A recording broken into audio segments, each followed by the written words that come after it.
All right, well, welcome back. Today, we are going to talk about writing in the media environment. We're still looking at big picture concepts this week, but soon we'll be getting into more fine details about writing for particular channels. So let's think about audiences for a moment. Generally speaking, we write for large audiences. And when learning this process, it's better to take that approach. In reality, if any of you go on to be professional media writers, you may end up writing for more niche markets, such as being a sports writer or writing articles for a technology magazine, or you might even start out as a beat reporter covering crime or education.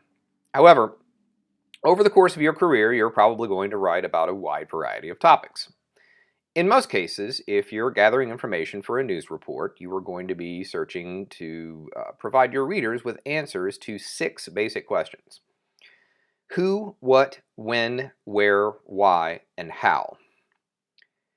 If you can get solid answers to these questions, along with the pertinent details, you will generally have enough to craft a meaningful story for just about any audience.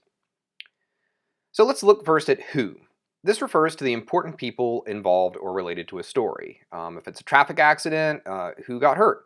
If it's a celebrity feud on Twitter, who does it involve? If it's a natural disaster, who was impacted? Telling audiences who was involved is important for any news story. What is the next question, and that refers to the major action or event that you're reporting about.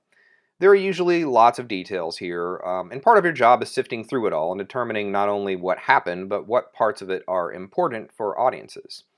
If you're covering a natural disaster, such as a major flooding, it's important to talk about 20 people stranded on a rooftop in downtown, or is a tool shed that washed away more important to discuss than, say, 20 people who are stuck? When is the next question. This one is pretty self-explanatory. When did the news event occur? Don't assume that your audience knows this. Ensure that they know it by telling them in the course of your story. Where is the next question. Of course, audiences also need to know where an event occurred. And the Associated Press style book has some specifications about how addresses and locations are written.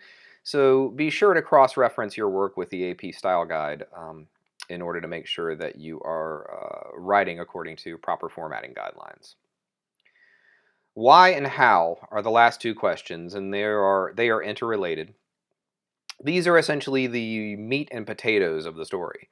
When any event unfolds that is newsworthy, we want to know why it happened and how it happened.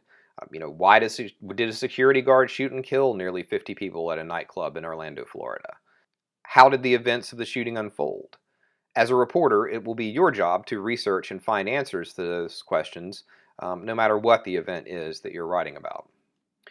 So, to do these things, you will need to learn the art of interviewing and understand the different types of interview questions designed to get the answers that you need. The types of questions are pretty self explanatory. I will refer you to check out your textbook and read about them and make sure that you understand them. And of course, email me if you have questions about them. That's all for this week. We will see you next week. Goodbye.